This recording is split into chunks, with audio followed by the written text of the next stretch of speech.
We don't get the C thing. I don't know. F for freaking hot. Celsius is so easy. Celsius is cold. Yeah. That's what I thought it meant. All right. So I think I'm live on YouTube now. Nice. 12 Let's do this. Oh, 13 seconds. Never mind. Cool. Let's go, YouTube. Right on. Yeehaw, mofos. So we should be live on YouTube. We should be live on PumpFun. And I believe I injected the signal into X. Yeah, looks like it's up on X too. Cool. And it should save in all three sources, if I'm not mistaken. So that'll be epic. Hopefully. I think I'm broadcasting to Epstein Island.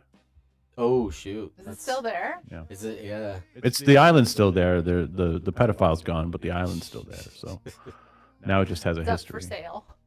Yeah. Yeah, who would? That's like buying a murder house. Who would buy the Epstein Island? Oof. That's Someone yeah. on a Or the budget. Epstein jet? Or the jet? No. Yeah. Match. Who wants for- that jet? No. No, gracias. I redecorated it. It's fine. All right. Well, thanks for tuning in and joining on the very first episode of the Luxurious Lounge Token. Cheers. Let's go. I already drank one beer. Yeah. Let me Go go. Let me use get number your 2. Giant Let me cup. drink my soccer mom water over here. What is it?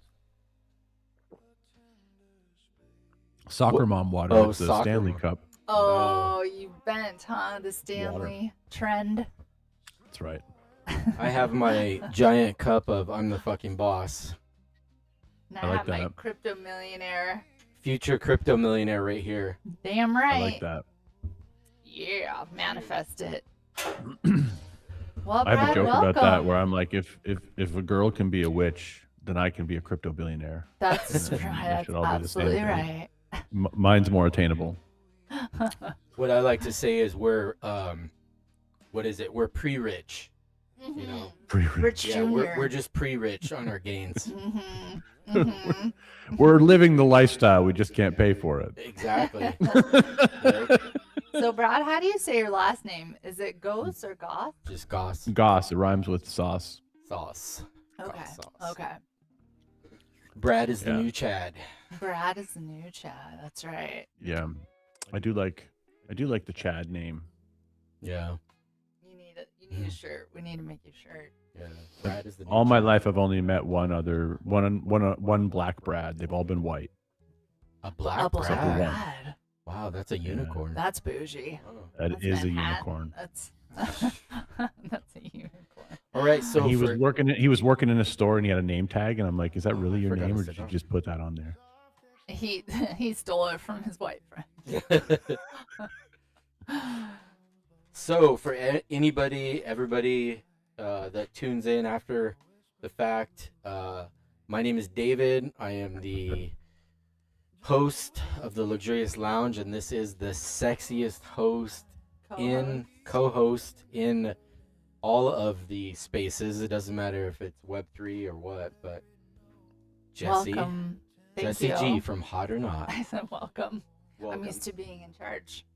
Whoa. Thank you. Thank you. And then of course we have the legendary Brad. Brad. The sexiest guest. The sexiest guest Ooh, so far out of yeah. all my episodes that we've done. Yeah, You're definitely voted my- number one. Yeah, You're our voted favorite. number one. You are our favorite up to now for sure. Mhm. Absolutely, yeah. Yeah. I've earned it. So, the first part. I mean, tell us about yourself a little bit, like anything. Anything. Tell us everything, Brad. From the very beginning, No. like in Goonies. Yeah. The day you were born. From the day I was beginning. born. And one day in 4th grade, I stuck the teeth. Remember? I was born in a barn, Mm. and there's so little to tell. I'm Really? a simple man. I tell jokes for a living. I write dirty poems and turn them into children's books for adults. Somehow I've made a career out of it. And here I am. I just, I'm a professional funny person, and it still feels weird to say. Yeah. Yep. I remember the first day somebody recognized me like out in the public, like, "Oh, are you Mr. Luxurious?" And I was immediately like, turned around, like I was dropping packages off at the post office, and they're like, "Oh, I was just watching one of your YouTube videos," and I was like, It was a "Oh, local hey." sighting? It was a local sighting. Yeah. Does that happen to you, Brad? It happens to me a lot. Yeah. Dang. In a good way. Mostly, yeah. Yeah. I mean, it's actually, yeah, it never happened in real life in a bad way. It's usually like, somebody will just stop and say, "Oh, I love your TikToks, or I love your books," or are you the book guy? That's the thing they always kind of say. Are you the, or like some kid will stop me at a convenience store and be like, "Do you make books?" A kid? A kid. Oops. But yeah, it's a lot of kids. It's a lot, like, not kid like child, like Yeah. kid like 17-year-old Yeah. boy or whatever, Oh, and it okay, just, okay. I know what you mean. know, Being almost 50, it's like, somebody that's Yeah. 20. I'm like, you're A little still baby. a young little. exactly, Yeah. exactly, yeah. They're all kids to me. They're all in my, they're all kids in my basement. So yeah, it happens. It's a weird thing. It's like, and it's kind of fun when it happens because I like it. I like attention. I feel like you don't choose to be a comedian or a YouTuber or a live streamer or any of that kind of stuff if you don't crave validation from strangers. Yep. A little bit, Yeah. I don't know. I still get a bit embarrassed. I don't know why. Even when I first started shooting videos, it was just me in a room with a camera, and I was still nervous. I'm like, why am I nervous? I'm just, and then I'll record a video for like my customers for products or whatever, and I'm like, oh, I messed up that part, or I messed up that part, or I could feel my voice cracking, and then after a while, I'm like, there's nobody here. I'm just talking to a camera, and then it was like, boom, nobody's watching. Nobody's watching. Even when I put the video out, nobody's watching. At first. Right. Yeah. But then eventually they do. Mm-hmm. You have how many followers? Over 1 million across all platforms. I have 1.4 million on TikTok, and then that's my biggest one. And then smaller following on some of the other platforms. How long? That's why it's usually teenagers, because that's The TikTok. fairly well known for TikTok. The talk. How long did it The take talk. you to like once you started your TikTok? Like, how long did it take before? Was there like a video that you did, and all of a sudden you woke up in the morning, you're like, oh damn. Oh yeah, I knew right away. I was doing comedy. My my daughters turned me on to TikTok. I didn't even know it was a thing. And I had decided as like a midlife crisis to career change into comedy. And TikTok came out, and I started making cringy videos that I thought were funny. And nobody was, it wasn't, they were, like you said, nobody's watching, I just kept being cringy. And then I'm a graphic designer, and I used to own a graphic design company that did like stock image clip art.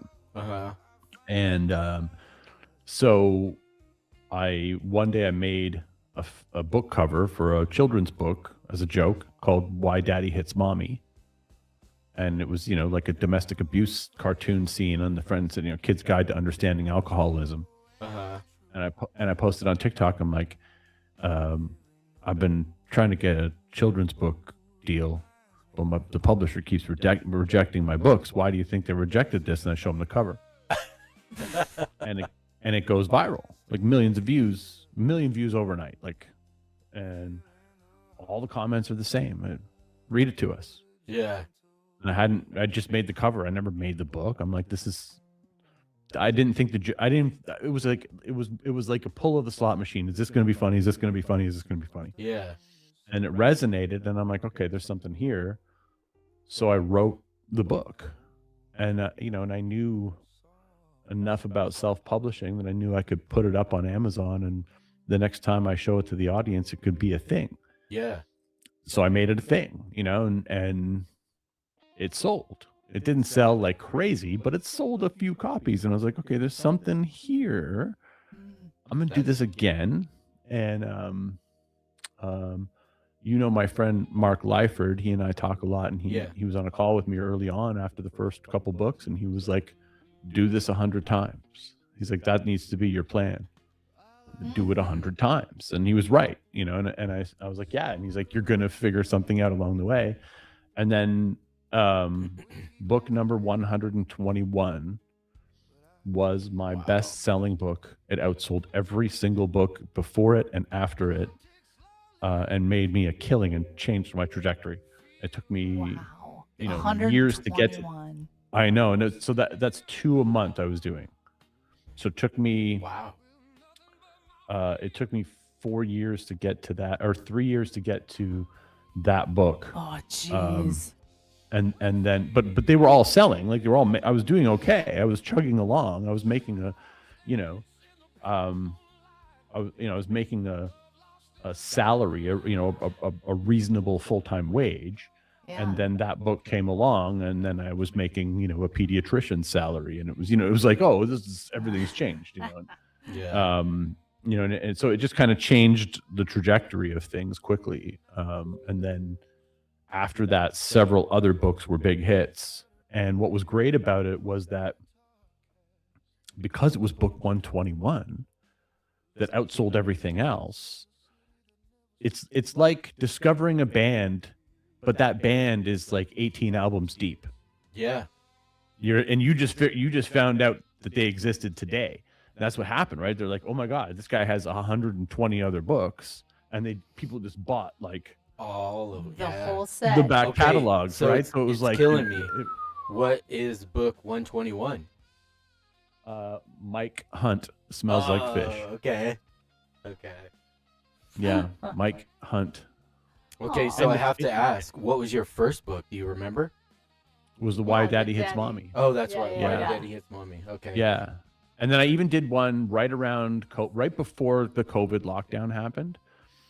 Nobody knew the lockdown was coming, but the coronavirus was like that's what they were calling it at the time. Yeah. And they were talking about like, wash your hands, and they were getting kind of, and so I had this book called You're Going to Camp Coronavirus Because You Didn't Wash Your Hands. It was like and it came out at like a perfect time. That was like the fourth or fifth book. It came out at the perfect time. And everybody was on Amazon searching for coronavirus, and my book was fucking trending. Oh, dude, that's awesome. And then Amazon banned it because they took away all products that had coronavirus in the name. Wow! Right before the lockdown. And so then I took that book, and I made it for free, and I put an email capture up, and I said, Amazon banned it. You can get it for free. Here's the link. And I built a massive email list. Mm-hmm. So like all these little mistakes happen, or these little bumps in the road happen, but I turn them into cherries, That's cool. I bet that pissed Amazon off. Yeah. So I don't think they don't care about me. They don't know, So like when you do the books, somebody is it like a print on demand thing, like when they order it, or yeah. Oh, that's cool. Yeah. I have like a mini bookstore in my basement with like, shelves and shelves of all my books. And what I do is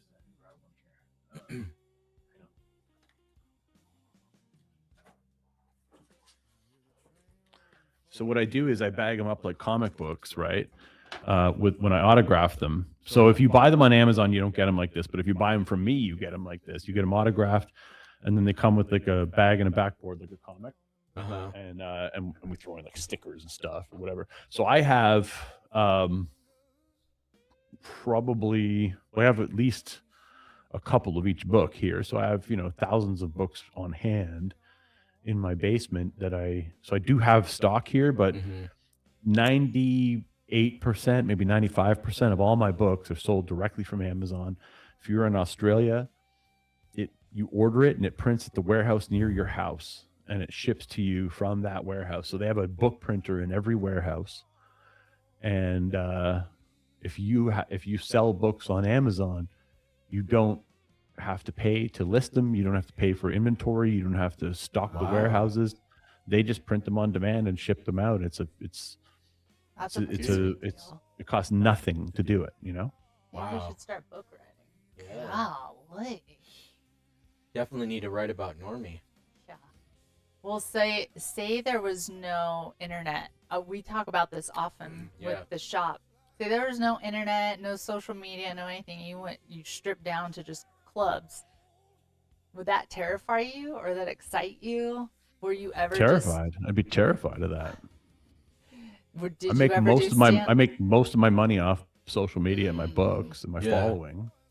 I have a feeling a Um, lot of people would be just scrambling. But Yeah. did you do stand up Yeah, I do. Yeah, I do stand up every weekend. every weekend? Um, Okay. Well, most, I shouldn't say every weekend. Most weekends. You know, When I did you do. I do shows. When did you start that up? Was that before the books Yeah. or during? That was or- before. I was a. So I wrote my first book in 2012. It was a business book. And it was like a punk rock business book. So it was called Chronic Marketer, and it had a cartoon of me smoking a joint on the cover. And it was like all about, you know, being like a pothead entrepreneur, but it was back like before any of that was even a thing. According to And I- crypto Twitter, that's impossible, by the way. Yeah. What, to be a A pothead pothead To and, be a and pothead and be a successful businessman. Mm. Yeah. I beg to differ. beg I to know. differ. That's. I mean, look at Elon Musk. Yeah. He's a pothead. Well, there's a lot of Yeah. there's a lot of them, Yeah. right? Steve Jobs was a pothead. Yeah. I think, you know, I found an audience at the time that was really valuable, but it was a business audience, but they were like a alternative business audience. And I that book was my first book. It was a bestseller. And I started getting invited to do talks at like entrepreneur conferences and Oh. you know, underground seminars and traffic and conversions and all these kind of like, you know, internet marketing conferences. And I wanted to get better at public speaking. And here in Toronto, we have Second City. Hmm. I don't know if you're familiar with them. No, never Mm-mm. heard of it. That's where like a lot of so there's one here in Toronto and there's one in Chicago. That's where like John Candy came from, Catherine O'Hara, wow. um, Legendary. Rick Moranis, Martin Short, Steve Martin. Is it All like- those people were trained at Second City. John Belushi. Damn. Oh, Um, dang. How do we not know about this? Is it like the Apollo?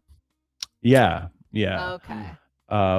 And so I went there to do stand up because I was like, okay, I want to learn stand up so that if I'm going to do public speaking, I can at least have a little bit of experience, be good at writing material, do some stuff that's funny. I was already speaking at conferences and I was already kind of funny, but I wanted some structure. I wanted to learn it. Yeah. And as part of the thing, so you do the stand up course, and at the end, they give you stage time. And you have to go, you know, your whole class, you're basically writing your first 10 minutes, and then they give you 10 minutes of stage time at a club.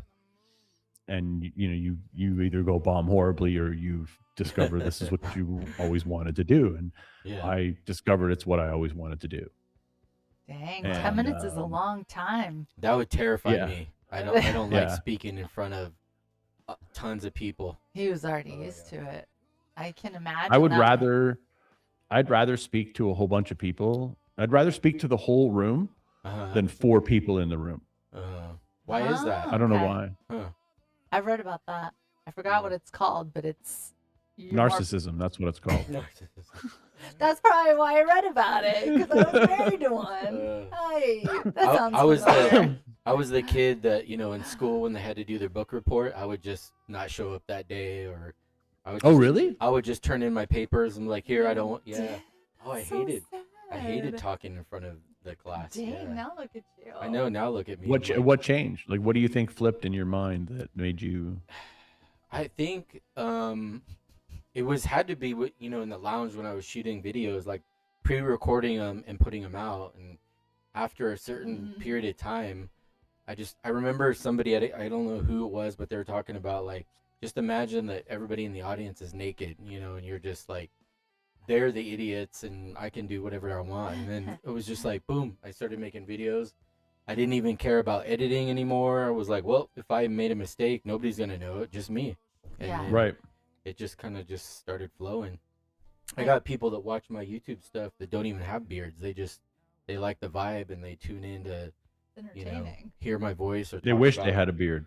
Yeah. They wish. Where's your beard, Yeah, Brad? where's your I saw We need you to were get you a you were beard. growing it there for a little bit. I saw some It heavy depends on the shadow. day. I shave once a week, so it just Mhm. depends on the day you catch me. With freaking But I'm not a- negative 31 Celsius, Yeah, you might you want need one a to little keep your bit of face facial warm. fur. God. You know, beards are a recession indicator. Did you know that? Really? Oh, I thought it was a signal of wealth. Yeah, like back in the day, Like like back the in the presidents 20s and and you know, like Oh, if you had a yeah. beard, you know, you were somebody Canada. important. In the 20s, Yeah, in the Like- 1920s. yeah. Yeah. Okay, but we're in the 2000. That's 100 years ago. It's coming back, you know. It's coming No, back. but like now it's a recession indicator. Like No. there's you know about the recession indicators, like people buying lipstick as a recession indicator, and Stop. you know about these? No. Where are you getting these? What? Economists heard of this. economists have these things they call recession indicators. I've And always you bought can- lipstick. You can look at specific trends in economics and in society and say, okay, there's more beards, there's a recession coming. Huh. Or the more women are buying lipstick is a recession indicator because it's a small thing you can buy yourself and not feel guilty about the spend. And so it's like a tiny indulgence. And then the beard is and this isn't like every beard, but the idea is that the harder things get financially, the more rugged the man becoms. Mm. Oh, well. Let me put my I was lipstick gonna on say, it. I saw like 3 things of lipstick in your car the other day. Like, Oh, is there it's a some kind of real hard recession that I don't know over about? here. I just got my beard, just got my beard trimmed. trimmed. So We're the exception. We're the Yeah. exception. you know, That's my fascinating. best year financially was COVID, was lockdown, because Mm. everybody had all this money, they couldn't go to stores, so they were just spending online. Oh yeah. I wish yeah. I could have 2020 like 2021 Back. consecutively. Yeah, I would. Yeah. I was like, you know, No. I come into the office Monday morning and I go print orders and it'd be like 500. I'd go through a brick of a whole ream of paper printing orders. It would take me Amazing. all week to just get caught up. It was pretty crazy. Well, Brad, I have a Weren't you question. in like the what's that? I Yes? said I had a question for you, but I can remember it. Go ahead. You ask yours. No, I was gonna say, weren't you like in the military or the Department of Defense or Yeah. or a spy? No, you were a spy. no spy, but yeah, I used He to can't work for tell you, the Brad. DoD for 12 years in communications and espionage. We did a lot of the Espionage is spies. kinda, yeah. It has to do with like the SINGAR's setup, which is what the military uses for all their training and stuff, and like a lot of the code with transmitting and receiving the data, flops around. It was some pretty cool stuff. It's hot when you Right. talk Singar Yeah. to me. Phew. That's why, like, whenever I see like war movies and I hear him talking on it, I'm like, that radio's not even plugged in, or Oh my Right. or when they gosh. say over and out, they're just like, oh My gosh, you're not brother supposed does to say that. that. with Yeah. movies, yeah.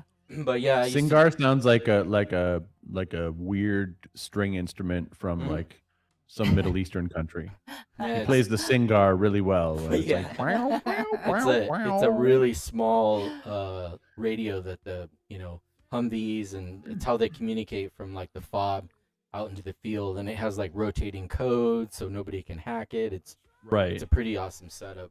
I used to be in charge of about 160 units from the TAF and then the live fire out at Fort Irwin, California. Mhm. Right. Pretty cool stuff.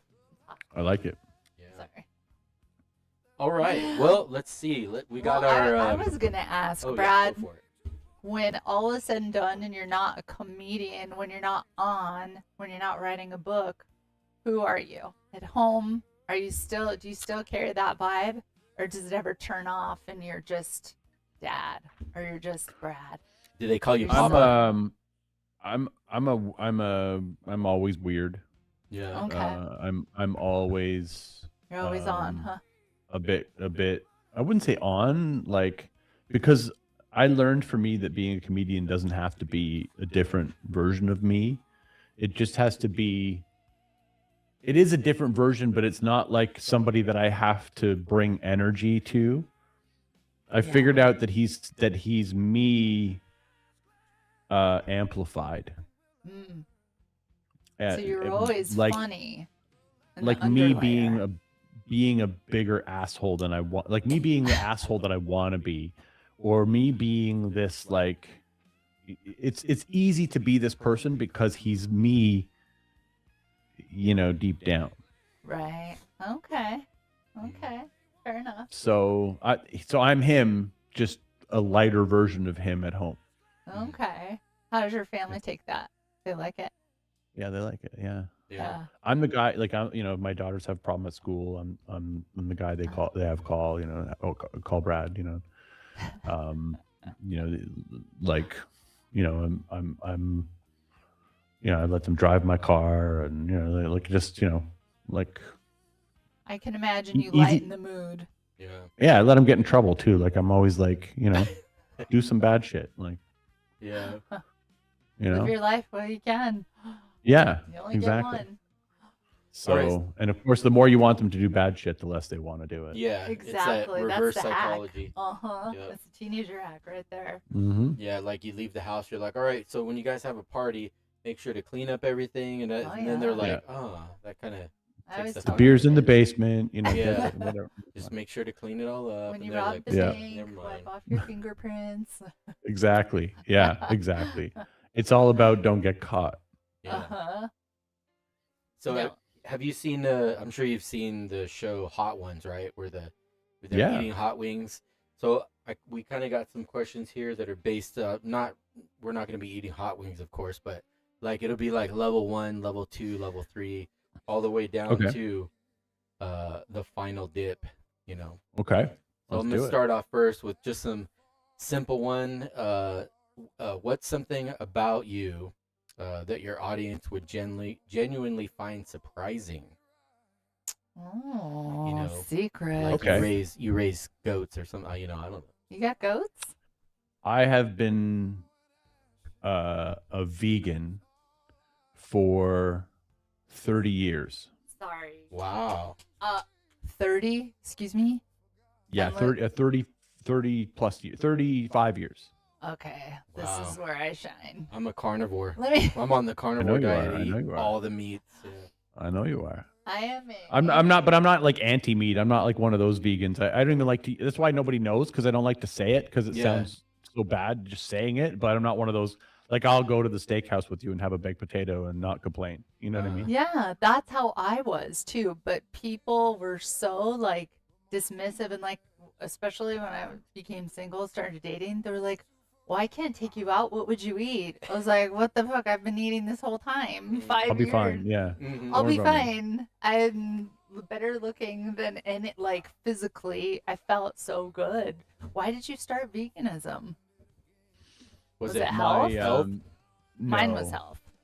No, I was a city kid, and my mom, I was raised by a single mom, and then she married a farmer. I lived in like a city, like I had, at like 12 years old, I had a bus pass, and I knew the city backwards and forwards, and Dang. then my mom married a farmer when I was 14, and we moved up to a farm, and he had dairy cows, and I saw the cows for the first time, and I was like, I can't eat these fucking things.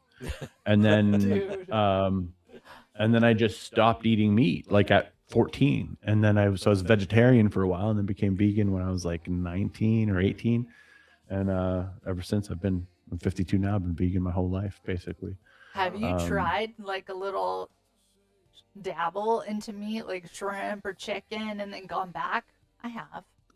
No, I accidentally had something once in a while where maybe the wrong thing was served, and I'm eating it, and I'm like, this is fucking chicken or whatever. Yeah. So I've eaten it once in a while, but with when it comes to like eggs or dairy, possibly, because sometimes I'll have like a muffin or something that probably has egg in it or whatever. But it's Yeah. rare. It's That's pretty a rare. hard one to stay away from, especially Yeah. nowadays. Dang, you're vegan. Wow. Yeah, Props I would have surprising. never guessed. 30 years is a long time. How do you get your protein? That's what everybody asks me. How did you get your protein? Chia seeds, dang it. I have no trouble with protein. It's like, if you eat the kind of food that I eat a lot of tofu. And I've had my estrogen levels checked because I have had more soy in my life than most people, and my estrogen's low. Like recently, like I've been testosterone checked and estrogen checked, and they're like, yeah, your estrogen's low for someone your age. So all the shit they say about soy and estrogen is not real. Or at least it's not in my case, not for me anyway. Yeah. Yeah, I think I don't have boobs yet. No boobs on you. But I would enjoy them if I had them. I'd probably You'd never have to go anywhere. That sounds like that sounds like another book. Yeah. My estrogen is low. Or- Wow, that's pretty cool. Now, So we there's got a something in surprising common. answer for you. Yeah. Yeah, when I met him, it was like steaks every night, going from vegan and a little bit of shrimp, not a ton, to steaks every night. My body was like, She gained like a bunch of muscle and strength, I gained a lot From of it. weight. and then A it kind of lot. just, I don't know, it just tapered off or something, Well, or your doctor. I tapered off. Oh, the you meat, tapered too. I Because it was a lot. have like 40 grams of protein every day. Like I have a pretty hefty protein diet. Yeah, it's easy to get. I mean, I used to tell people I'm getting protein from where the cow gets its protein. Dang. I mean, it's there in plants Right. just as easily. Sometimes when people ask me where I get my protein, I just say blowjobs. Oh. That's a lot. That would be a lot of them. Oh, Yeah, my well, you gosh. got to work for it. All right. Whose turn is it? Is it your turn or my turn? We're gonna go to level 2 question here. Watch out. It's Okay. getting hotter. Was there a specific moment early in your career where you thought that this night might not work, and then like what happened? Yeah, every Monday. Why? Every time you live stream on PumpFun, right? every time I launch a meme token. Yeah. Oh, gosh.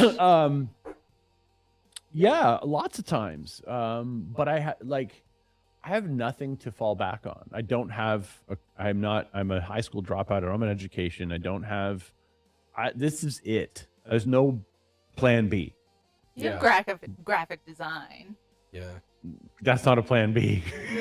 You know what I mean? Like we got ChatGPT doing that shit now. We don't need Oh, so you know true. what I mean? Like, and even when I was in that business, I wasn't like a graphic designer. I built a business around selling stuff to graphic designers. Like I had I had 3 million copyright images, cartoons that were on license to graphic designers. That was my business. So I've always been I'm very, what's the right way to say this? I'm very money hungry. I love money and I work for it, but I always, whatever I've done, I've always gone for the big money prize, not like, and so yeah, it's crossed my mind, but in comedy, I could always see their trajectory. I could always see, okay, 100 books. And then when I had 100 books, I'm like, okay, 150 books. And at 150 books, I'm at a 178 right now,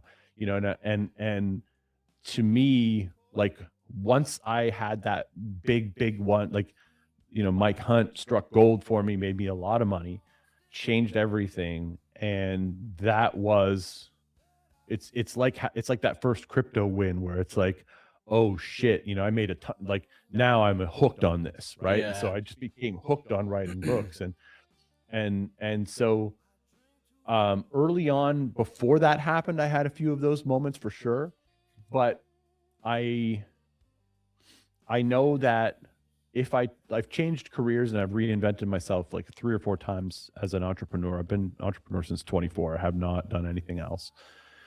I still consider comedy an entrepreneur. I don't really, I say I'm a comedian, but in my mind, I'm in the novelty business. That's how I see it. Every joke is for sale. Everything is a product. Everything's something that you can buy. It's a long That's answer to your interesting. question, but it, No. That's why we're here. the vision's always been there, and now the vision, like one of the things that motivates the shit out of me is like when I go look at the bestseller list of all the other books that I'm competing against, I am competing with dead authors. No. Dead authors. Like I have multiple dead authors above me and below me on the bestseller list every day. And that motivates me because I have a corporation that holds my royalties, that holds my licensed property, and my daughters will inherit that corporation. They'll be officers of it when they're 18. They'll have access to the bank accounts. They'll be able to take it over and take over that income. And when I'm a dead author, I'm still going to be on that bestseller list. Yeah. And to me, that is like an amazing feeling, knowing that A, people are still going to buy my books when I'm dead, and B, my daughters are going to have an income when I'm dead. Man, That's rad. So that'll just keep printing forever. if that ain't a description for passive income, I don't know what is. Yeah. It's passed away income. That's Yeah. really That's awesome. That's a good idea. We need to start writing. Let's see. Maybe Note we have to our self. next. I know. We have our Start next writing endeavor books. Talk to Brad. after Okay. we build a house. Or it's a music catalog, or it's a, you know what I mean? It's something, a licensed, whatever it is, product business that is sufficient after you're gone. There's lots of ways to do it. It's just, having something that outlives you is a real motivator. For me, anyway. Britney just sold her music catalog for like 22 $200 billion. Wow. Oh, it was 200 million? Yeah. Hit Me Baby probably. Good girl. Yeah. Go for it. Yeah, would have made more than that. Just the one. But I was like, wait, you can do that? You can sell Oh, your yeah. cat- That's Yeah. amazing. Lots of artists have done it along the way. Wow. Justin Bieber did it. Taylor Swift sold some of her catalog and then bought it back, Dang. It's like crypto. Is that how you got into crypto? When did that shift happen for you? 2013. I bought my first Bitcoin for $89. Damn. I joined the Bitcoin Foundation in 2014. I was one of the early members of the Bitcoin Foundation. I was heavy into it because I loved how quickly the money could move and how it was irreversible, and because I've had so many situations where, and maybe you've had this happen to you, if you have a merchant account and you have a big week, your bank might be calling you and saying, we don't trust these sales. We want to hold money. We want, whatever. There's all these gatekeepers to your scale and success right along the way. And every, you could have one of those 500 order days and your bank decides they don't want that risk anymore. And they're telling you to go find another merchant processor in the middle of your amazing run. It happened to me with PayPal. No way. Yeah, PayPal's the worst for that. Yeah, PayPal, I was having so much come in that they capped it. Like my PayPal balance was like $10,000 at one point. I had to go and create a second PayPal account. I had like 3 or 4 PayPal accounts at one point because they were all maxing out at like $10,000. Yeah. I had PayPal once say we want to create you're making too much money too fast. We want to create a rolling reserve where we hold 50% of your money for 90 days. I'm like, okay, fine, whatever. Just, do it. Yeah, I remember those days. That's one way to make sure you don't spend it. Mm-hmm.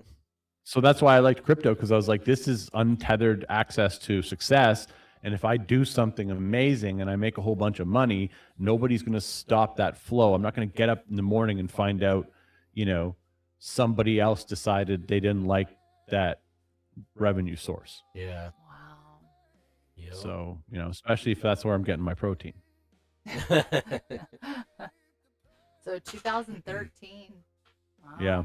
That's crazy. $89. I'm sure it's changed I know. so much. I remember watching a video of a guy in a room, probably like in some Las Vegas convention center, maybe like 12 people in the room, and he was showing how to buy Bitcoin with like PayPal. And I think at the time it was nothing, like $2 or $3, and he bought $20 worth of Bitcoin, and he got, a whole bunch of Bitcoin. I'm like, man, if that guy is still alive now, or if he has that wallet, he probably sold when it went to $10 and was like, yes. Probably, yeah.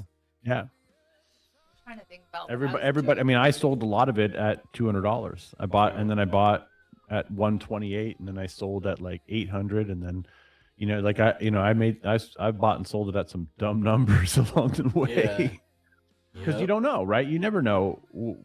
All you have is your own perspective, right? It's like, I remember having, I forgot what year it was, but I had almost acquired a full Bitcoin, and I think it had peaked out at like 48,000 or something like that, and I was like, done. I sold the Bitcoin and I bought, some other like Dogecoin and Shiba Inu and stuff like that, and then I was, now we look at it and it's like, man, that same one coin peaked out at 120K. Oh. Pretty wild. I sold it to buy gold a few times, and that was dumb. Yeah. You always think you have a good plan. Yeah, it always makes sense when you have no foresight. Yeah, when silver was like 120, and then we finally collected it all and went to go sell it. It was like 70. Rugged on us. You look at the chart, it's all poof. Oh my god. Yeah, rug pull. I gave up. Yeah. Just I think it's coming back, but we'll see. Oh, good. If they put it on it's on the critical minerals list, so I think it's going to be a big thing over the next few years. Oh, sweet. All right, let's see. Is it my turn? Yeah. Okay. Brad, your format is deceptively simple. One-liner, clean hit, move on.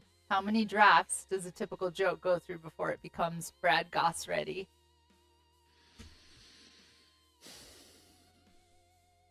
He's like, The book is 3 drafts.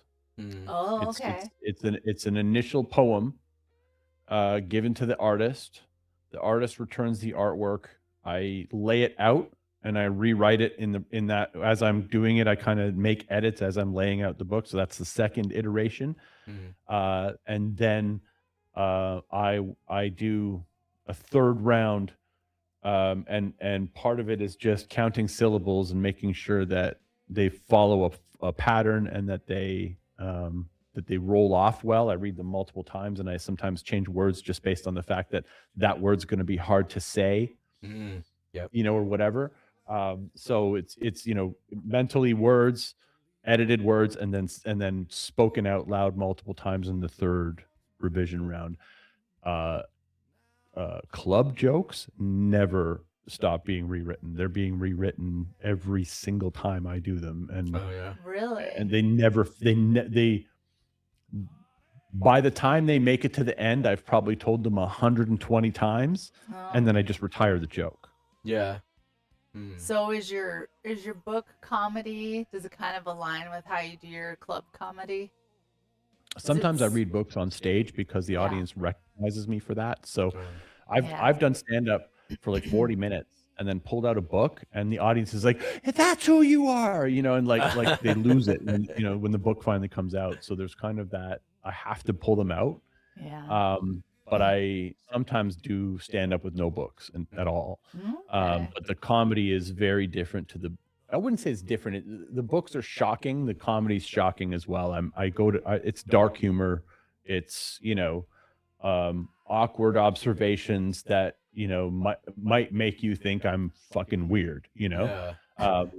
So, but yeah, those never stop being rewritten. Wow. Okay. Your turn. What was your? That just made me think of like, was there any jokes that you've come up with and you're like, oh, I don't know if I should, say those, live, or, I know there's got to be something where you're like, I don't know if I want to cause any trouble, or if you're like, fuck it, I want to cause trouble. Like, is there any jokes where you're like, I know I'm going to save this one and hit these people with it and watch the crowd go like, oh yeah, absolutely. Yeah. But I live for the groan. I like the groan. Yeah. I lean into the groan. But I also know, I usually know beforehand that it's going to do that. Like I have this one joke, and I posted it on Instagram like a year or two ago, and the first comment was, "It's not too late to take this down." So that's when you know And it's good. No. That's when you know it's good. Yeah. And the joke was, and I've done it on stage, and it always fails. But I am continually rewriting it because in my mind it's fucking funny, and I'm gonna find it. But it's a rape joke, and rape jokes always go Oh yeah, those hit. horribly in Toronto. Those Toronto's aren't a gonna do woke well crowd. with women. No. It's a woke crowd, really? Toronto's a woke crowd. Oh, Yeah. man. So you do jokes about rape and the funny thing is, like, where I live, white people are a tiny minority where I live, right? And so Oh. I make like race jokes because I live in a very racially diverse area, and even that goes off weird because you're still a white guy. Even though you're, you know what I mean. Where you live, you may not be the majority. Like where I live, it's mostly Indian people, Really? and if I drive an hour in any direction, it's all whites. Everywhere you go, it's all whites. It's just right here where we are. Wow. And most of Toronto is very diverse, but it's a very woke crowd. And so do you want to hear the joke? I would love to hear, but I don't know how to... Hey, tell it if you want. That's Yeah, you're our okay. guest. Yeah. All right. So So let me the observation is no, Oh. don't. I think you got to Yeah. hear this. I'm a little more sensitive because I'm a woman, but yeah. I think it's funny that a girl will cover her drink in a bar and then pay $10,000 to black out with strangers on ayahuasca. I don't know what ayahuasca is. It's like that psychedelic, like... He laughed. uh, I Where haven't they pass out and vomit in Brazil. Oh, stop it! For $10,000. They go to Brazil and they sit in a circle with a whole bunch of other Americans, men and women, and they drink this weird tea and they get completely blacked out, psychedelic fucking throw up, weird. And then they wake up the next day. So that's kind of that's the premise, that's the observational part of the joke. And so a lot of my jokes are based on the idea that I'm going to give you this ridiculous thing. I'm going to say this ridiculous thing, and then I'm just going to double down on it. And so then I say, hear me out. Hear me out. Either Hear me out way- when you say that. Either way, it's a life-changing experience. Oh, Right? Okay. Either way, you're probably going to make better choices afterwards. Right? One of them requires a plane ticket and a flight to Brazil. The other one is free drinks at my place. Oh my gosh. How many That times was have you funny. rewritten that joke? I'm probably 20 or 30 deep on this one, and I'm still nowhere near getting So it to the place where and I've had a few times where the audience is like with me on it, Yeah. but then I don't know, somewhere there's some disconnects there. But I have a lot of like those types of jokes where it's just like I say something weird like I want to watch autistic people fuck, and then I'm like, hear me out, and then I Hear spend me the whole out. time explaining why. I So like when- the hear me out bit. When you I'm guessing you probably, when you get to a club and you look at who's there and you're like, okay, I know this is gonna work and this is gonna work. Do you have to read the room? Yeah. No, I don't. I have no idea. No? Oh wow. No, I have no idea. So you just And walk it's out like, and you're like, oh, okay. I just start. I start testing. So I usually test with a dark joke. Mm. And if they don't respond to the dark jokes, then I usually go to the sex. So because that's usually the audience is either like, yeah, we're here for the dark humor, or no, we're here for the sex humor. And then I also do a lot of crowd work. I roast the crowd. Like I'm Oh, really, yeah. I'm Oh, big I on love that roasting the stuff. crowd. Yeah. Yeah. We got to roast I one. bet you that's easy too, right? That's pretty easy. Because you just have to kind of say what's on your mind. Like when you see people, when you guys are in the car and you see people and you say stuff about those people, Yeah. you've done it. You know what I'm talking about. You're Yeah. at 7-Eleven, some guy walks out and you're like, look at this fucking crackhead Yeah. or whatever. Like that, it's like whatever that is, that dialogue, I just have to bring it up Yeah. front. It's not hard once you get used to it. Probably helps too if you have some really wacky individuals like all up in the front. You're like, oh, look at this couple. you know? Yeah.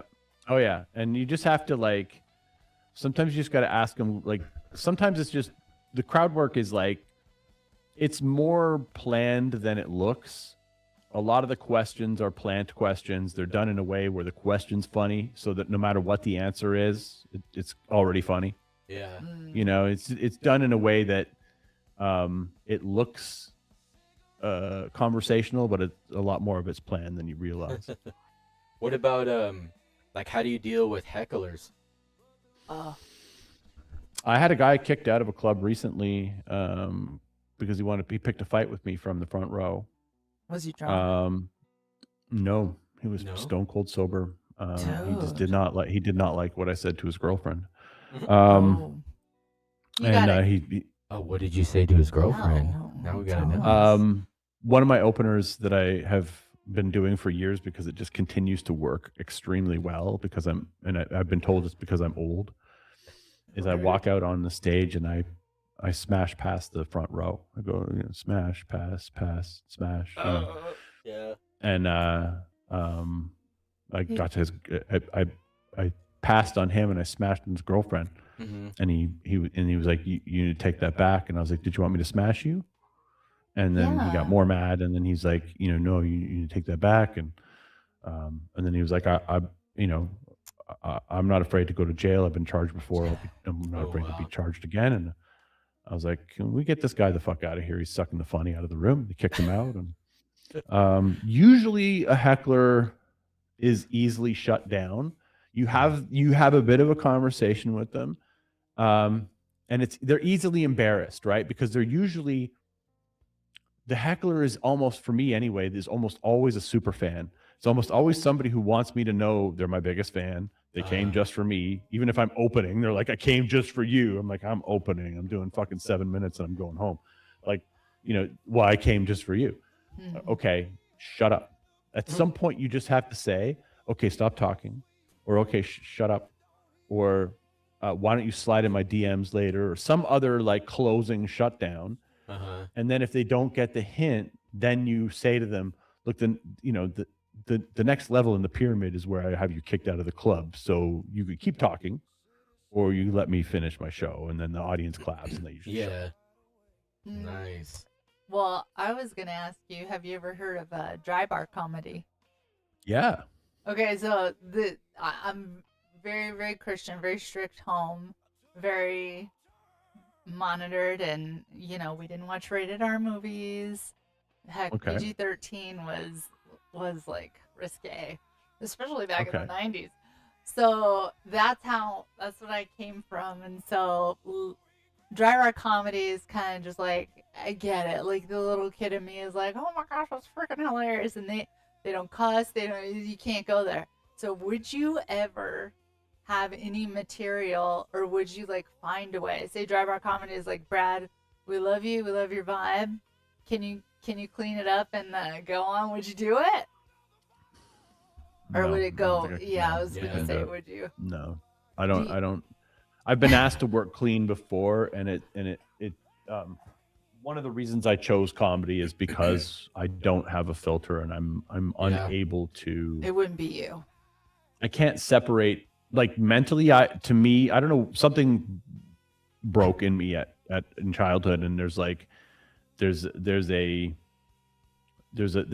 piece missing where I don't know how extreme it is compared to how extreme it feels to you. There's no taboo for me. There's no extremes for me. There's no, I watched Faces of Death when I was 16 years old. You know what I mean? You know what I'm talking about, right? It's like, I have no idea. It's like Consumption Junction. Remember that one? Because I actually knew the owner of Consumption Junction. Yeah, I was in a bubble while you guys were consuming all that. Watching people get murdered, snuff films, and but it's like, you know, it's I don't know, so for me, these jokes don't seem as extreme as they land, and that's why I just don't have the filter to like figure that part out. Yeah, because I mean, you're making a product. Like that's how you know how to make the product. Yeah. So if somebody's like, make the product the other way, you're like, my nose doesn't make what you want. Yeah. I get that. It's Yeah. like what it's Like, like I have a- listening to your favorite rap song, and then they it's all Well, 'cause no they do cussing, that. and you're Now it's like, the radio "Huh?" version. They Yeah. do, yeah, the radio version, Yeah. exactly. And she's There's Yeah. no Radio Brad version. No, I can't do the. Yeah. I can't do the nickel, please. Yeah, Dry Bar is hilarious. I'm just, It is good. I like clean comedy. yeah. There's the filter crack. I was gonna say that's probably why I hadn't heard of you. He knew, and I was like, "Who's that?" Well, Jim Gaffigan. Jim dirty, Gaffigan. dirty boy. I was just in a I love bubble. Jim Gaffigan. Oh, he's- I love his. I love how he does when he just like Hot pocket, just hot gets up- pocket. I got a hot he pocket. gets up hot on pocket. stage and he's just like starts talking like the audience. He's like the inner voice of the audience. yeah. He's like, is he This- just gonna do this the whole Yeah. time? Like, it's just What's like- he even He'll talking run on that about? bit Yeah. for like Why- 15 minutes. Why is he so white? He Like, could do what's the wrong whole with freaking him? thing Yeah. like that. It's hilarious. Do you want a hot pocket great. that's I love his frozen in the style. center, or do you want one that's liquid magma? Yeah. I'll take mine in a dirty microwave, please. See. Hot pocket. Let's see. Let's step it up a little bit. This one's. How much of your comedy is rooted in real experiences versus like constructive exaggeration? Like, is there jokes that you tell that like are close to home to see if somebody resonates, or not really? It's my life is intentionally boring, and so I don't really have like a lot of material to draw from at home, and so most of it is external observation, like outside things that I see in the world, commentary on society. It's like a punk rock, kind of way of looking at it, I guess, is the best way to kind of break it down. And then like, so, but having said that, because what I do is so strange, like one of the bits that I've been doing that's been really successful is telling the story of the sex doll. Oh, Jessica or Jesse, right? Jesse the life-size sex doll. He's got the real Jesse. I know. I got the real Jesse right here. You get the real one. I got the I real have. one. By the way, I look your Omegle stuff, gold. I love Thank you. that. Oh, I love that. Thank you. Like jumping into somebody's feed and they're like, first of all, their face, they're just like, "Are you AI?" And you're like, "No." And they're like, "What's that next to you?" And you're like, "Shut up." You're like, "That's." She's a CPR doll with benefits was my favorite one Yeah. to say to people. But like, so, lately I've been telling the story of getting that shipped to me from China, and like the getting, because I had one before her, and then I got rid of her and I sold her on Marketplace as a lightly used companion doll. And so How did that sell? I sold her for $500, Jesse. No Stop it. way. Stop And it. the guy who bought her, I mean, there's a YouTube video up about it, but it got demonetized, so nobody got to see it. It's there, but it doesn't show up anywhere. It's like you got to look for it. But it's and it's like a hidden camera video of me, like it's like me taking you through the listing process. The listing got taken down. I sent this woke response to Facebook, and I was like, she's a therapy doll, and they put it back up, and like it was this whole thing. And then this guy buys her. This guy calls me, or it's on Facebook Marketplace. Messages me, and he lives like an hour away from me in a small town. He lives in a town that most of the people in the town work for Honda. There's a Honda plant in the town, and he's chatting with me, and I listed it for $500. He never once asked me if I put my dick in it, and he's just like, I'm, Gently and then used. he sends me a picture of this like mannequin, and he's like, I've been working on my own. He's like got this Franken doll in his like Build-A-Bitch workshop, and he's like made her, and he's like, can you deliver her? And I'm like, okay, I'm doing this for content. So I'm going to say yes to this guy, but it goes against my better judgment because you just don't deliver on Marketplace. You meet in a fucking police station parking lot. But what are you going to do? How are you going to do this with I got a child's coffin in the back of my fucking Tesla. So, so I'm like, okay. And I charged him for gas. And then I drove this thing out to where he lives. And he's sitting on his porch. He lives above a bar. He's sitting on his porch. And I brought it up to help him bring it up to his apartment. He gave me the money, nicest guy. But in that process, I got a whole bunch of random weirdo DMs from people that were interested, not interested, maybe wanted me to do things with them or whatever. And so one of my bits, and it's like 10 minutes long, is just me reading and showing you the DMs that I got from people over this Marketplace thing. And they love it. Like the audience loves it. Wow. So that's from real life. But that's just like a story. Yeah. Wow. Now I want to go back to something I've been thinking about. You said your home life is intentionally boring. Why is that? Because everything else is so on that you want that respite, that rest at home. Yeah, I like things to be predictable and easy and I don't want drama in my life, and I have a lot of friends who live in a world of drama, and when they bring me there, it's nice to visit, but I don't want to stay, We're just talking about that. I don't have a lot of friends. He doesn't have a lot of friends. We're older now, and like we're it. I mean, you're getting boring, and it's fucking great. Yeah, you're so busy. It's great. Yeah. I'm gonna grab another drink. You want one? I have two right here. You got me too. You leaving? If you're comfortable in your boredom, I feel like those are people who they have their shit together. They don't have any problems because they're comfortable with that boredom. They're not, I know people who travel because it's the only time they get along.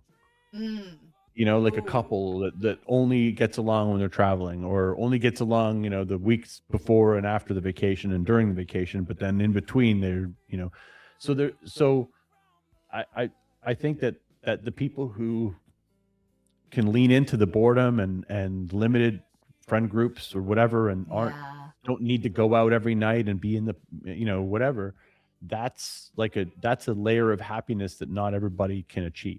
That's a sweet spot.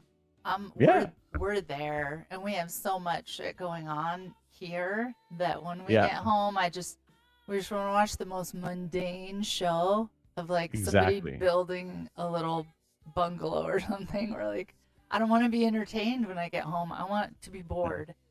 Yeah, I want to be passively. Like sometimes my kids are like, will you stop watching Pawn Stars, or will you stop watching people buy shit? Like all you do is watch people buy stuff, and like, American Pickers or whatever. And it's like, because it's fucking, it's like sweet nothing. Yeah, that's what you need at the end of the day for us too. Pawn Stars, or there's the one that I was telling you about before we started that has the lady who she has collected all the Wonder Woman stuff. I'm just like, the mouth gaping entertainment, and you're like, yeah, this is what I need. I love it. It's just like it's I don't know. Necessary. It's necessary for peace at some point. But then there's other people who need that chaos, or they need that crazy, and I don't. They can have it. I don't want it. They can have it. We're good. Yeah. They got to fill their time with something because they're probably just unhappy. But exactly, I think that's it's how the you way can to tell. be. Mm-hmm. Yeah. I almost died right now. You did? Yeah, I almost fell down the stairs. Uh-oh. He's a little. I'm just kidding. Oh no. It's that cross around your neck. Jesus saved you. You have a. He did. He sure did. You have a personal relationship with Jesus saved you in the stairwell. So the studio is upstairs, so there's a big staircase to get down. And those last two stairs, they're deceiving because they're big. They're not like and then they go buh buh. So, are you married, Brad? Have to ask. Yeah. Yes. How long have you been married?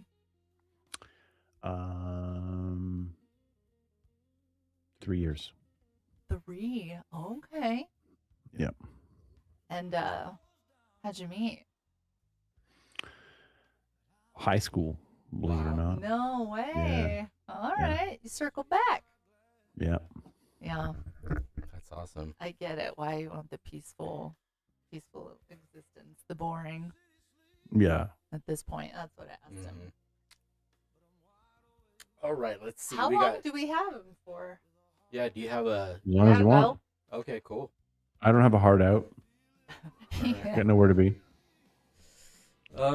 Okay, we're gonna step it up to like level 6. Well, let's see here. So, tell me about the worst set in your life. You know, like, did you ever do like a set and it was just like, oh, when you left, you're like, that was terrible. Like, just the audience or whatever. Yeah, happens all the time. All the time. You still It get does, paid yeah. though. You still get Yeah, paid, you- yeah. Not always, no. Sometimes you don't get paid whether you're good or not. It's just the show didn't break even or didn't whatever, and there's no money for the comics. there's the comedy scene in Toronto is it's harder than being a realtor in LA. It's like there's 4,000 comedians in the greater Toronto area, Shoot, that's saturation. Is that and because on any of? given night, what's that? Oh, I was just Is gonna that because say of what?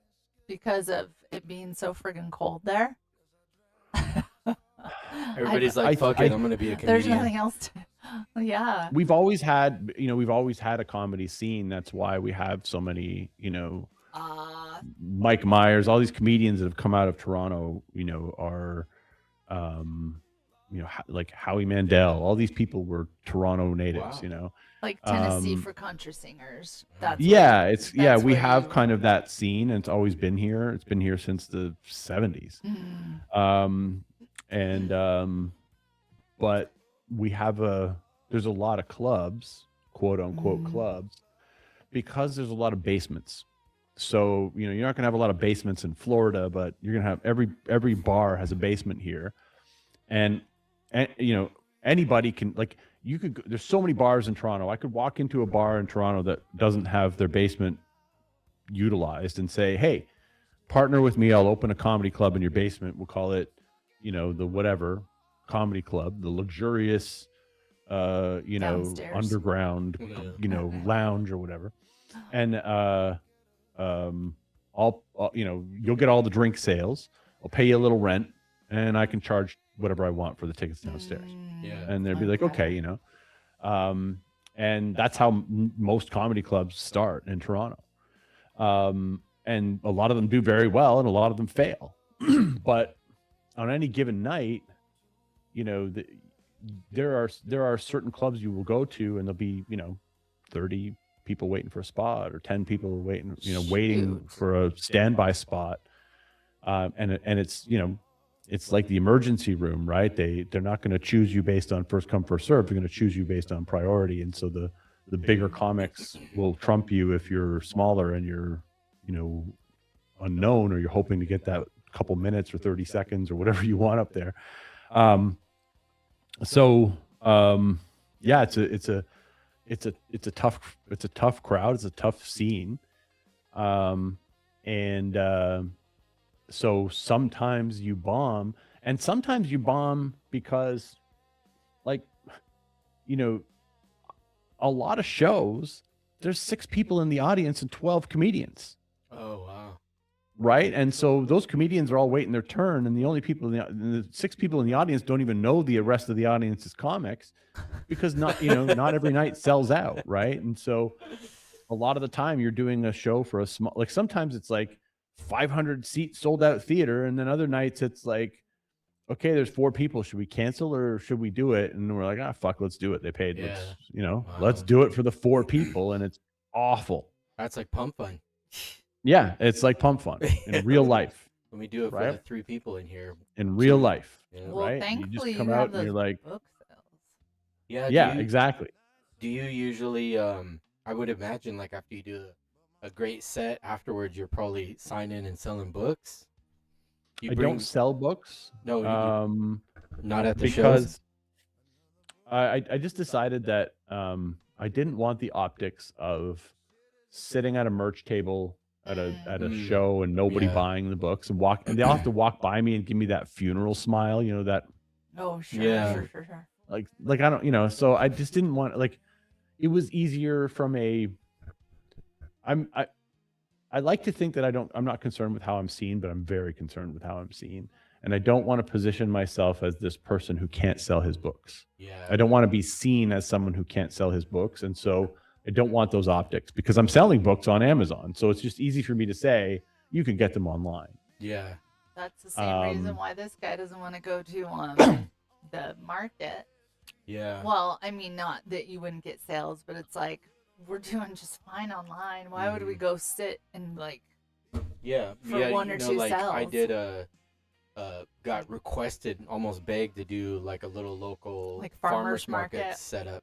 So I brought my or the town amazing booth and all my cool shit and set up. Yeah. And, you know, everybody's like, oh, you know, walking by and I'm thinking like the whole time, you know, I maybe made like, I don't know, $100, $200 in sales. And I'm like, I could have not done this and just did what I do at the office and made like $5,000. Mm-hmm. You know? Yeah. Yeah. Yeah. I get that then. And people It's want the what they same. can't have. So if you're Mhm. sitting there like, buy my book versus like, yeah, you can get it online. Of course, they're going to be like, oh, I'm going to grab one of these. Yep. Yeah. Very Yeah, smart. Very smart. It's so, yeah, I don't sell them after the shows. It's just not I don't like the optics. Yeah. Have you ever had anybody ask like, hey, can you, or how about that? Has anybody brought you a book that they bought? Like, can you sign this for me? Yeah, absolutely. Oh, that's And and a lot of the time, if I read a book on stage, I'll throw it out to somebody in that's the cool. crowd, and then they'll usually ask me to sign that one after. That's But cool. so back to the question about bombing, it happens a lot, but there's a few that, you know, haunt me when I'm trying to go to sleep at night. Oh. Well, tell and- us. Yeah. Yeah. So one time I did an open mic, and I don't do them anymore, but I did an open mic at a really, really woke club, like super woke crowd, woke club, you know, minority owned club. And I was working out some material about my Indian neighbors. and, Baljeet. and it did not go well. You know, the audience was just not having it. And then right after me, this black female comic went up after me, and she was like, "Is everyone else glad the white guy's done?" You know, and I was like, "Oh my god!" And I just kind of walked out in shame, and I was like, "Okay, wrong room, wrong jokes to be trying to work out in this room." And Yeah. you know, and I've worked those jokes out since then, and they're funny, but you know, it's like, you know, trying to. You go to the open mic because it's so rusty, you don't even know where it lives yet, you know. Yeah. But they were so judgmental and weird about it. And then there was another time when, and this one is kind of like a good bomb, but it still lives in my mind. The club asked me to bring my darkest material, and and I have a book called Pedo Clown Can't Catch a Break. Pedo clown? Pedo clown. Oh, like okay. pedophile clown. Uh-huh. He can't catch a break, and it's like it's like this whole book about this pedophile clown that's sad because nobody wants to hire him for their birthday party or their bar mitzvah or whatever. And they were like, bring your darkest material. We're doing a dark humor thing. I was like, okay, you know, okay, I got you. I got dark. They weren't prepared. It's too dark. And then I got there, and this is one of those things where, like, okay, you were saying, you know, do you adjust for the audience? There's one thing, if I see in an audience, I know I'm in trouble. Uh-oh. And that's the fucking bachelorette party sash. Oh no. You know, the girl with the sash and the fucking tiara and their friends. Yeah. Yeah, no. One of them said, let's go see a comedy show, and the rest of them are like, oh, we've never done that before, let's do that. And they chose Dark Knight. Wow. Oh, dang. And then they You already wind up. knew there was going to be a problem. So I walked the entire fucking bachelorette party out of the club in the middle of my set. They got up and walked out, and the host was a really good friend of mine. And when I was done, I went to the back of the room, and like I'm doing, and it was so bad that I was in the middle of it, and I'm like, I'm commentating to the audience, and I'm like, it gets worse, you know, and then I'm like, and then I go to the next page, and I'm like, read the fucking room, Gosse. And then I go to the next page, and like, you know, I'm having a conversation with myself, and the audience and the comics were dying laughing because they could see me like struggling, but also like poking fun at the struggle. Mm-hmm. And then they walked out, and then I went into the back, and I just saw like you only see silhouettes kind of getting up and walking. I don't know if they're going to the bathroom or getting a drink, or, you know, I get to the back of the room, and the host is like, you just walked an entire fucking bachelorette party out of this club. And I was like, really? And I was happy. And the other comics looked at me like, what the fuck? I'm like, that's the first time. You gotta have, this has to happen. This is a rite of passage, right? I've never been asked back to that comedy club. I'm blacklisted from that comedy club for that. Wow. And it's like, you told me to bring my darkest shit. To be fair, you delivered on what they asked. Wanted this. Was it a big event?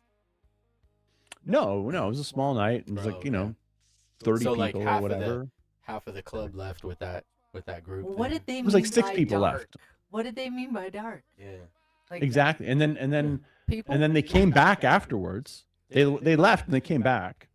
And when they came back, the host, who's a good friend of mine, asked them specifically. He was like, "Did you leave because of the pedophile clown?" And they were like, "Yeah." And he was like, "Okay, just making sure."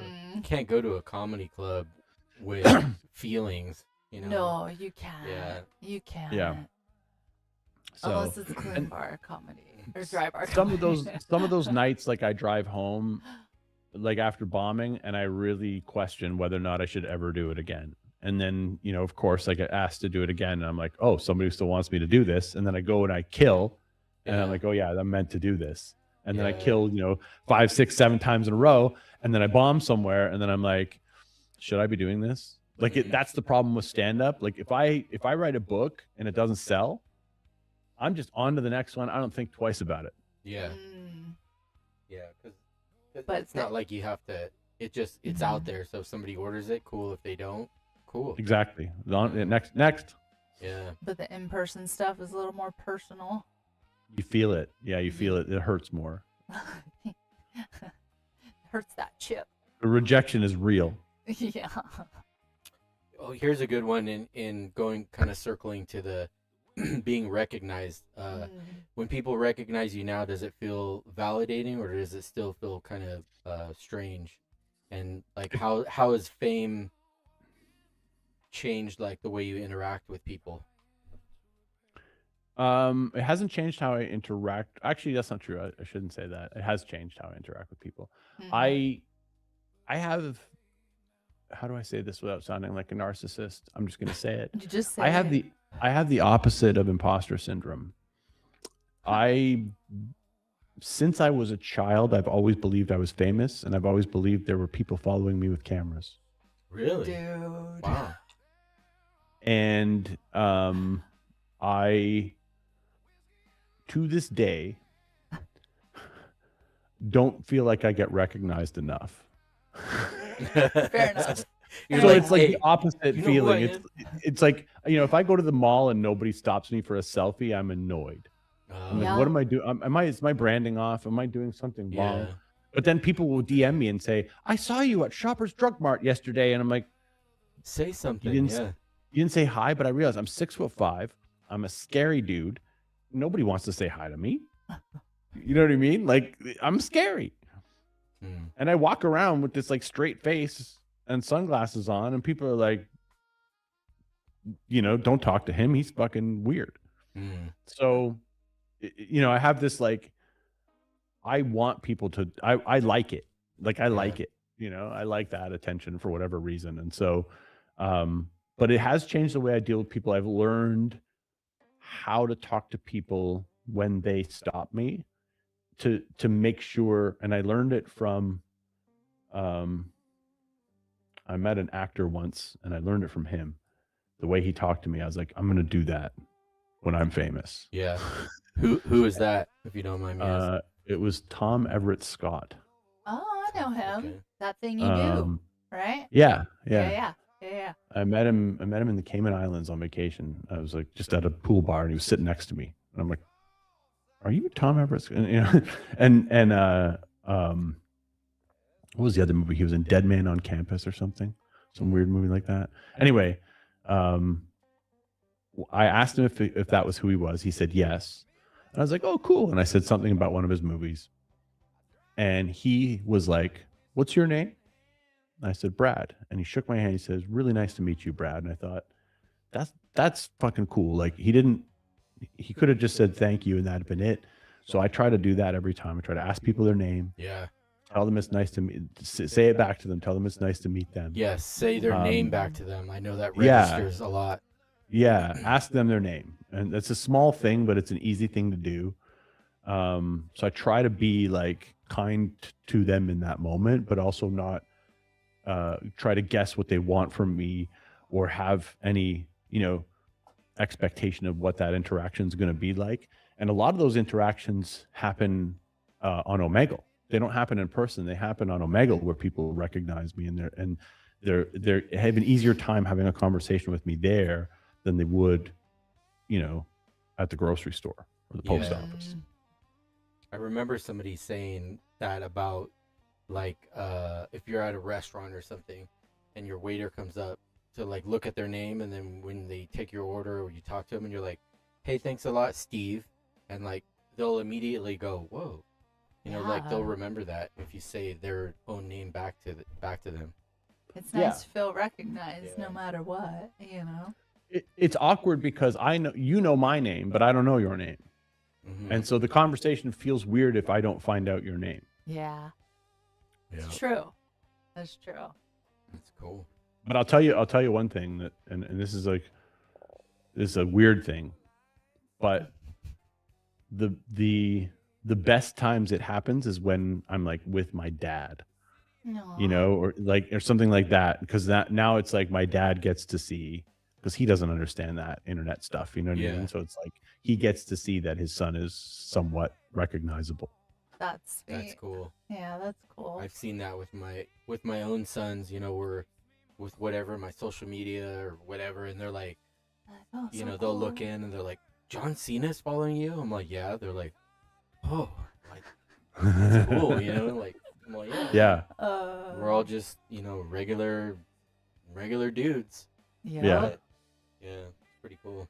I remember when I was on Touched by an Angel, the show. Do you remember way back? Yeah. You were on it? Touched by an Angel. Because my brother was on the behind the scenes crew. He used to do locations and filming and stuff, and he got me on as like a permanent extra. And one scene I was in with Winona Judd, and I was a nurse, and she was like, "Honey, you're too pretty to be a nurse." And that's when I was like, "That's damn right, Skippy. I meant for more. I meant for more than to be an extra." But that stuck with me, that stuck with me. So I'm of sure course, if a fan approaches you and you give them a compliment, like even if it's not something that resonates for you, you could make their world, Yeah, I try to be kind in those moments and try not to be, a dick or, there's a famous story of, do you know who Mike Birbiglia is? Oh yeah, yep. Yeah, another comedian. He's a clean comedian, or fairly clean comedian. Mike, he always talks about him. He's like Mike Birbiglia. Like, he tells this story, and he told it on his podcast recently, and I want to make sure he gets credit for it. But where he's like, "I've been trying to make this joke work," and he tells the story, and it's hilarious. But he says he tries it on stage and it doesn't work. But it's just a true story that his mom told him about meeting Frank Sinatra. And they lived in Philadelphia or somewhere, and he came to their town, and his mom and her friends were all excited, and they went to go and see him perform wherever they went to see him perform, and they went to the alley where he was, like where backstage where he was getting in the car to leave, and they were like, "Oh, Mr. Sinatra, we're huge fans, we love you so much." And they were like teenage girls, and he just turned to them. He's like, "Get out of here, you fat pigs." Wow. That would break. Dang. That would break my soul. I I'd would be have been like, scarred for I life. never want to ever talk Get out of here, again. you fat pigs. I'll lose weight too. Jeez Louise. Wow. That'll ruin a girl. Oh, here we go. This one is it's the edge. It said, is there a line that you won't cross in comedy, Oh or gosh. do you believe everything is fair game? I can't imagine you thinking there's a line. Like there has to be And something. where you're N-word like, hard R is the line. N-word hard R. Yeah, the hard R oh. N-word. Okay. Not the Yeah. A N-word, the hard R N-word. Yeah. I can say the A. No, I'm just kidding. Yeah. No N-words. That's the line, I guess. Beyond that, That's there's it? no. Just the Yeah. one? Yeah. Wow. That's cool. I bet you that's something that probably nobody would have guessed. Yeah. Why is that your line? Can something happen? Well, no, I can't say it. You just can't. You'll get canceled if you say it, right? Oh, So- you'll get Oh, canceled. gotcha. Oh, Yeah. gotcha. That's the line. If it wasn't cancelable offense, I don't think I would use it, but Yeah. I wouldn't be afraid to use it, but I wouldn't. Probably still wouldn't. But Huh. I don't say. There's some like I try not to say, retard or there's some words I try not to say. There's a Yeah. few derogatories you avoid. Yeah, I get I feel. that. Yeah, I feel like they're not. They don't help. They don't move the joke along, so there's no need for them. Oh, And, so and why? That makes Yeah. sense. That makes sense. Well, I've yawned a few times. Let me see. I got Okay, so So old. what does success actually look like for you now? Like, is it money, respect, longevity, or just creation, creative freedom and money. Freedom and money. Yeah. Yeah. Oh my Money and gosh. freedom, they go hand in hand. The the fact that I have nothing on my schedule tomorrow, and I love Yeah. it. Yeah. I get up in the morning and I dictate the day hour by hour, and I decide what to do. I don't mind having things on the calendar like this, Yeah. Yeah. a show, whatever it might be, but I love a clean calendar. That's to me that like having nothing on my calendar is the best feeling. Yeah. That sounds like you. Yeah. Yeah. Being able to be like, you know what? Okay, let's just not go in today and go to the beach. Freedom or, to be your own boss. Yeah. Or just choose what to work on even. You know what I mean? It's like nobody's telling me this is what needs to be done by the end of business. It's like Yep. there's a few things that and even the few deadlines that I do kind of even self-impose, I tend to rebel against. So, the fact that I don't have a lot of them is great. I just need to be clear. I'm not yawning because I'm bored. I I'm understand. yawning because I'm incredibly old and Incredibly old. underslept. Come on now. I Okay. understand. It's 3 hours later for me, but I understand. Oh, it is. Dang. You are But I'm a way night past person. your bedtime. Okay, so if you could send one message to your younger self before all the comedy began, what would you say? Invest in more Bitcoin? What would you say? Yeah. Buy Apple stock. Yeah. Right. No, I mean, I guess I would probably just tell myself that it's going to work out. Yeah. Like, Yep. take the risks, do the thing that you think is scary because it's going to work out. Yep. Yeah. Yeah. Because resonate I with wanted that. to do that. I wanted to do this much earlier in life. Like in my 20s, I wanted to do comedy, but it was way harder. There was no internet. There was no social media. The things were harder. But I think I would have benefited from taking that hard road earlier. Yeah. Yeah. The scariest things that I've ever done have led to the best things ever.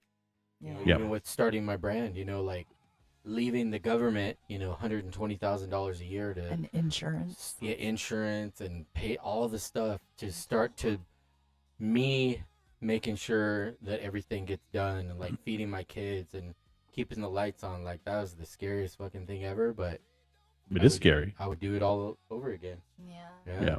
Yeah.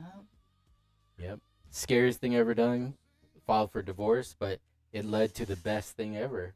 Aw, you get Only over took here. 40 Look years. Away, Brad. Look away.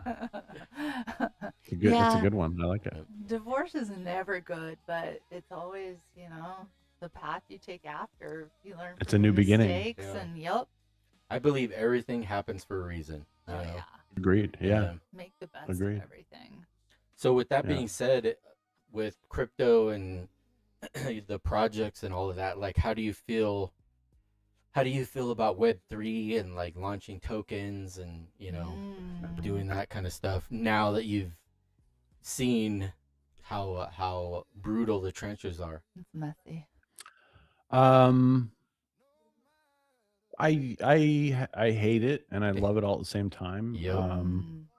But I have Frustrating. the same feeling about YouTube and TikTok and Instagram, and I hate and love all of those things at the same time. And I find that they're all like mistresses, and you give attention to the ones that are engaging the most with you at the time. And right now, it's not coming from PumpFun for me. And that doesn't mean that it won't in the future, but I like you said, I go live and 3 people show up and I buy back more supply and people just keep selling. And so I'm like, okay, well, I don't know where I'm going to take this. I'm not stopping. Yeah. But every day thousands of projects rug. Yep. And every day I put the work in, and people complain and say when moon. Yeah. So Win Moonshot. yeah, Win Gem Pump. Did you listen? We Gem need more Pump? we need more KOLs. Yeah. And so I don't have the I don't have the patience for the crying and the complaining that comes from having people buy your token and then expect they start poking you with the stick the minute they buy it. I don't have the patience for that. So I've learned to treat them like hecklers in the comedy club and treat them like garbage. Yeah. Which may or may not be working for me, but but I still like I bought your token. I bought this one and the normie token. I'm more than double on this luxurious lounge token. Nice. So I think I've got like 10 sol now in your token at this point. Oh, you're the one. Yeah. Yeah. We're supporting the charts. Yeah, I'm supporting the chart. Yeah. But I've done well on it. So I'm still trading and I'm still involved. But I also see that this is the attention's not here now. The attention is elsewhere, and then when it comes back, I'm positioned to capitalize on that attention when it comes back. Just like having 120 books and then 121 takes off. What I'm doing long term makes sense, and I'm not concerned about market caps and charts and all that shit. Exactly. For me, it's not. When tell people her come that to all me the with time. that language, I'm like, just back off. Like Yeah. if I'm not having that conversation. You're not the trader I'm that I not want. making you. Yeah, I'm not making you promises, and I'm not. I'm not gonna jump through the hoops you want me to jump through because you want to double your money and sell. Yeah. So I'm long on my own tokens. I bought back a good chunk of the supply of the Brad Gosse token, continue to do so, and I feel like when the attention comes back, it's going to be crazy. Yeah, because we launched in a terrible market. So Like it was September, huh? yeah, so I look at it like to an investor or whatever, like you're buying Bitcoin at $9. So by the end of the year, when everything starts to recover and all that, like everything is just going to come up. So they're going to circle back, at some point and be like, oh shit, like he's still here, except for now you're not at, 30K market cap. Now you're at 300K and so on and so forth. Yeah, exactly. So I think control is gonna be key for long us. term, I think there's still money and attention here, but short term, a lot of people are running for the hills right now because they're scared. They're selling because they think the bottom's gone, and there are people who are saying Bitcoin's dead. There are people, but they said that when it went from 1,000 to 200. Yeah. It's kind of like that Wheel of Fortune. Like the 100's going to come around again, and then it's going to leave, and then it's going to come around course, again yeah. for the dollar. Yeah. Yep. Yeah. Well, Today we're just buying fucking vowels. Yeah. Right. We're continuously buying Bitcoin at $9, and then eventually, Yeah. 2-3 years. I mean, the way I'm looking at it too, and I'm sure you've built millions of followers. It's like, imagine if Mr. Beast gave up after a week, when he would go live and only like 6 people would come onto his live stream. Eventually it's just gonna pop because continuous, like my brand wasn't $1 million brand overnight. It took me tons of hours and time and struggles and this and this and that, and then it's like boom, now it's here. Yep. Yeah, and 5 years from now, you're going to look at where you are now and say that was small. Yep. And be like, remember that time when we had the video, and now look. Yeah. You know what you need? You need like a cutthroat moderator like me. He made me moderator of TLT, and I was all, block. I don't even look anymore. I'm like, you look suspicious. You look thirsty. You look like you're not even from here. Block. It's pretty cool because when she first started, she was like, oh, look at this person. They said, if I work with them, they're going to moon my bag 1,000%. And I'm like, no. I don't have rose-colored glasses on anymore. They're real. Yeah. Well, with that being said, camera's yours, Brad. Plug anything you'd like. Your next book, upcoming show, socials, coin. One of my newest books, which is selling really well right now, is called Mike Hum Delivers Cream Pies. And I'm working on book number 2 right now of Mike Hum. And the big merch play that I've got coming out, and it's 3 words. Mike Hum Socks. Mike Hum Socks. He's humming a tune, huh? And so they're gonna look like good socks, like designer. They're not gonna look like a novelty. Oh, that's they're gonna not look the like a book's designer title. brand. There's actually socks. Well, I'm coming out with socks because I ended up getting so this joke here, nobody had done this joke before. So I got the copyright on the joke. I bought the Mike Hum copyright, and I got MikeHum.com. Wow. Nobody had done the joke before. And so I now own the name Mike Hum, own it. And so I'm coming out with merch around it. I have this shirt here that has the hello, my name is. It's not an actual sticker. It's actually printed on the hoodie. These are Carhartt hoodies that they print them on. You're branching out. So the socks I'm going to do a Kickstarter for in the next couple of months. So I'm pretty excited about the Mike Hum. It's this book, launched it in January, is now outselling Mike Hunt, and it's the first time in a long time I've had a book that's outsold my number 1. Damn. Congratulations! Yeah. That's so exciting. It could be the next runner. Could be the next runner. Could be the next 121. Wasn't that the? Yeah. That's cool. That's pretty rad. Yeah. And what number is that? 178. 178. It was 177. Oh, okay. Wow. 178 is called Give Ahead, Get Ahead with Becky the Throat Goat. The Throat Goat. Oh What's crazy is most people don't realize the first creator ever on PumpFun to launch a PumpFun book, from PumpFun. That's huge. That would be like people fading what's his name that created Pepe? What's his name? I know, but I can't. Yeah. That'd be like people fading that, eventually they're going to circle back around and be like, dang, I wish I would have. Yeah, to be the first. Yeah. Are you the first, is it meme coin or is it creator? It's coin? like creator / meme. Comedian? Yeah. Are you the first comedian coin? I might be. I don't know for sure. I bet but I know I have the first book launched on a trade. The first humor book about crypto that I know of.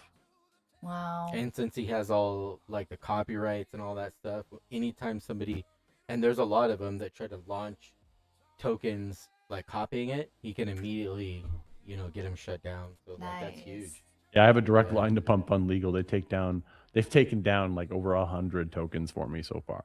Wait, slip us that number. It's too bad. It's too bad they can't redirect those creator rewards straight to your wallet. Shoot. I know. I wish they could. Well, it's been an honor. Yeah. I'm so thrilled that we got to have such a Yeah. popular celebrity on for our first high five. Thanks for having me. Episode Yeah. number 1. Yes. Yep. Episode number 1. I thought we were doing 2 truths and a lie. I brought truth. Oh, yeah. I brought, Oh Yeah. shoot! See, I good. forgot all I know about you're- that. Let's do I know it. you're tired, but I Oh, I'm I golden. I'll get a on these. pillow. It's Yeah. fine. How Yeah. long are they? So, okay, so for everybody in the audience, he's going to give me 2 truths about him and 1 lie. And then I have roughly about a minute to ask some questions to try to see if I can guess the lie of the 2 truths. Can I guess too? Because Yeah. all we need to do is zoom in on his face. I don't know how good of an actor you are. I'm gonna. And then if anybody in the chats, let me look at YouTube. I don't know if anybody's even in there. Oh, yeah, look, we got some YouTube people. Don't worry about the chat because they can Google me, and a lot of shit's out there about Oh, me. okay. So they'll probably find a stand-up clip or something.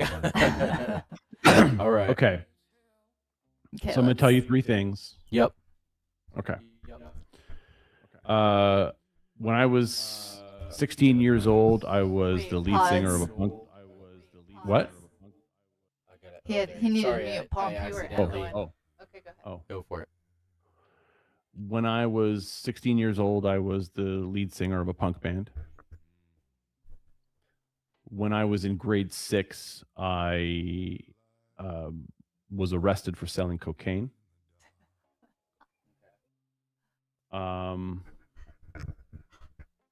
What was the third thing? I got one for you, too.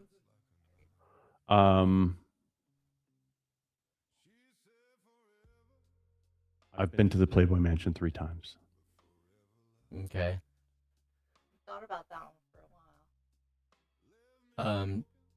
When you went to the Playboy Mansion, where was that located? Beverly Hills. Beverly Hills. Oh, is it? And was Hugh there? Can we ask more than one question? Yeah. One time he was there. The other 2 times he hides out in the house. A lot of the parties they're sponsored parties, so they're on the grounds, but he's not out. But one time it was a Christmas party and he was out. Okay. Where'd you get the cocaine in 6th Yeah. grade? Where'd you get the cocaine? So I was arrested for selling cocaine, but I didn't actually have it. What happened was some bully from another school came. There was a rumor going around that I was a cocaine dealer in grade 6. I lived in a really rough town. Yeah. So a bully came to the school and said, "I'm going to kick your ass unless you give me your cocaine." And I went home for lunch and I put a flour and sugar in a bag and brought it back and went to give it to him, and he ran away. And I was in geography class and the police came and arrested me right in front of my class. Wow. Okay, what was the first? Lead singer of a punk band when I was 16. Mm. Okay. What was the name of the band? Distortion until fucking deafness. Mm.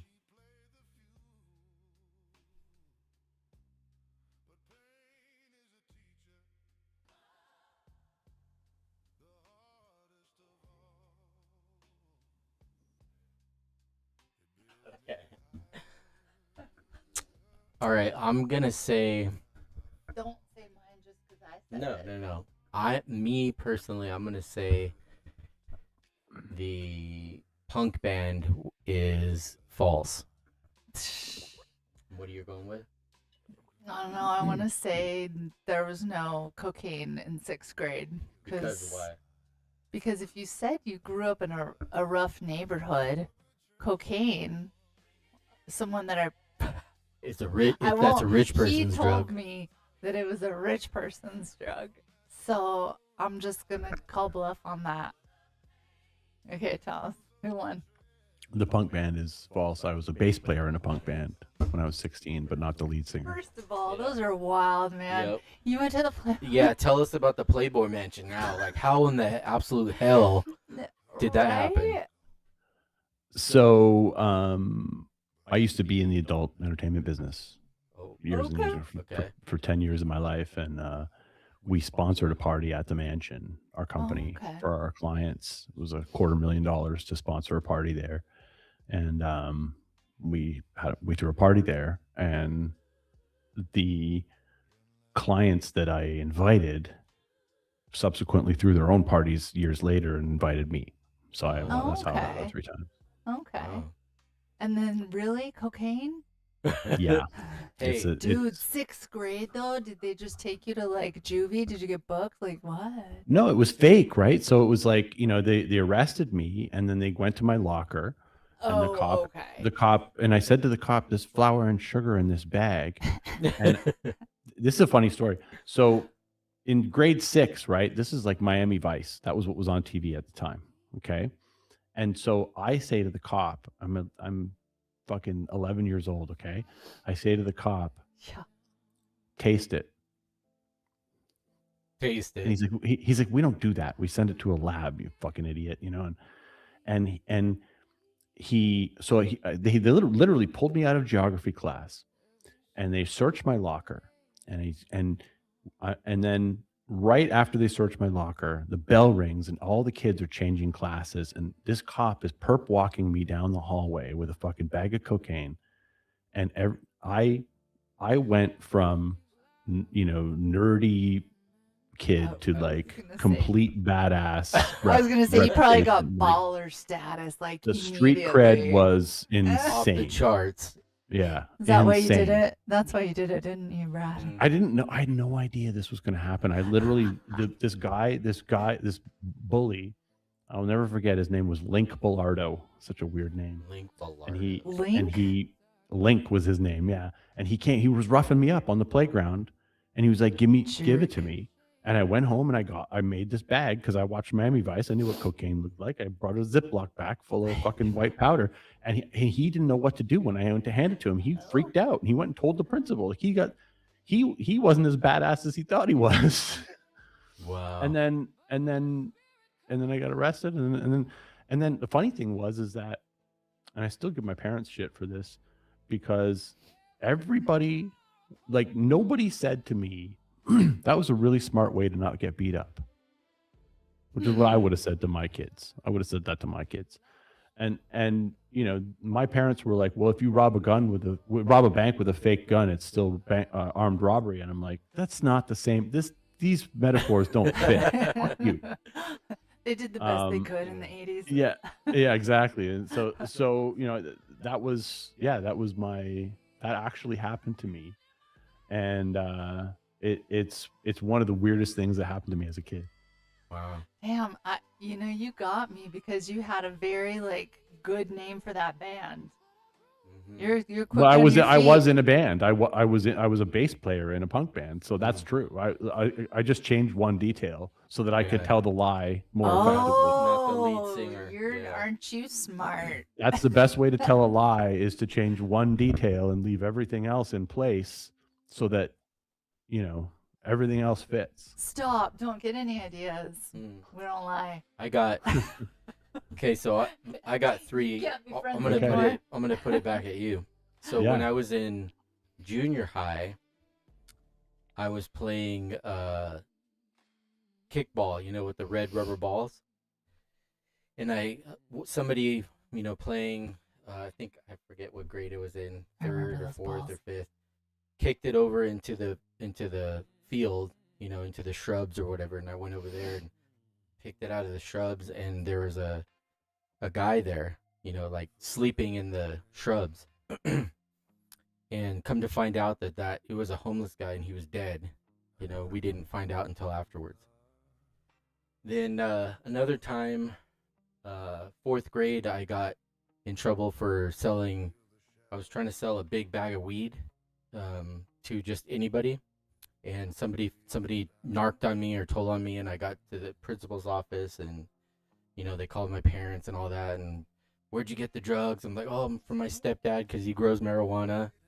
And then another thing is my dad, he's no longer with me, but he was actually head in charge of the NASA stuff, like he was involved in the rockets, like when it would go to land on the moon or whatever, like the rockets, the reverse rockets that would keep it from like crashing into the moon. Oh, very Elon Musk of you. Mm-hmm. Did your stepdad actually grow marijuana? Yeah, Or you just said that? yeah, he did. And did he get in trouble did they come to him and arrest him for growing marijuana? Nope, they didn't. Yeah, Damn. yeah. I got How dead expelled. was the homeless guy? Well, I didn't know he was dead, until like later on when the proctor they went over there and tried to get the guy to move, and then word on the street later on we found out that he was dead. So so you kicked a ball and it hit him and you went over and got it and you just thought he was sleeping? Yeah, I was like, hey, there's some guy over there sleeping in the bushes, and I went and told like the proctors, that's what they were. They were like the school security. Hmm. And you're trying to tell me your dad's a rocket scientist? Yep. He worked for JPL, and he was involved in the rockets that kept the ships or whatever from crashing into the moon. Oh, JPL, Jet Propulsion Lab. Yeah. Wait. How old were you when you got with the weed bag? Junior high. You And said fourth I was grade. in like 4th grade, so Dang. yeah. Oh, Right. junior high was the homeless guy? Yeah. You were in 4th grade with the weed bag. Mm-hmm. Such a Your dad's not a rocket scientist. My dad is a rocket scientist. What? Was. Yeah. Okay, was a rocket scientist. Then the Yep. weed bag's fake. Nope. You get one guess. The homeless guy? Yeah. One guess. Yeah, my stepdad, I didn't really know at the time, but they built this ginormous greenhouse behind the shed, where we lived in Paso, and huge trees in there. And I remember him selling stuff, and I've always been entrepreneurial, so I was like, I wonder how much I could get if I had like a massive bag of weed, just everything stuffed in there, and I was trying to sell it to like You were so little. I know. You didn't know. You were just like, I oh, was just trying to something make money. sell. Lemonade, pot. Oh my cool. god, Yeah. that's funny. Yep. So we So- we both got arrested for drug sales Yeah. in our juvenile years. Must be the entrepreneurials in us. Yes. That's I weird. always wanted to make money. Little But That's hustlers. weird. The homeless guy, that was true, but he wasn't dead. They woke him up. He was drunk or whatever, and they moved him on, along the way. You used your trick. Yeah. Tell the Well truth, done. but change Yeah. Yeah, one. one detail. That's the way to do it. Yep. That's the way to do it. Shoot. Cool. I'm Then I terrible. can't. at Then I can't lying. see you reaching for it. Do you have 3, Jesse? No, I can't. I Oh. can't lie. It's actually Yeah. impossible. Just You the way can't I was lie. raised, I start to my throat closes up and I get all.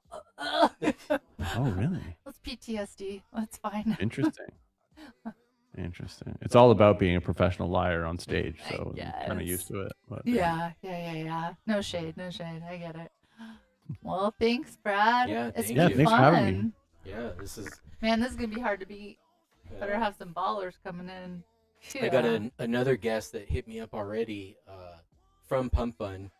It's the tag bot guys. They developed this bot that does all kinds of cool shit for the Telegram groups. Like with boosts and voting and whatnot. And they just launched like maybe 24 hours ago. They just launched their first token off of their own platform that has to do with like it's called a whale miner. And Okay. it's like a little game that you play on your phone for like mining their token or something like that. So they wanted to, be on my show tomorrow. So we're gonna be doing Cool. that. They won't make us Same laugh time. like you did, Yeah. though. Different. they won't form get of this. They question. won't get the sequin dress either. I hope. Yeah. No, they will not. No, I'm bringing in sweats tomorrow. Yeah. Casual Friday. So, it's gonna be fun. It's gonna be Awesome. I think creators like us, we just keep showing up, keep plugging away. We don't give a fuck about the market cap. I mean, we own so much of the project. I know you do. So do I. So does Jessie. We're almost finished with her streaming setup. So once she starts getting some content out there, like everything. You're going to be doing the Amazon reviews. Is that your plan with the? Yep.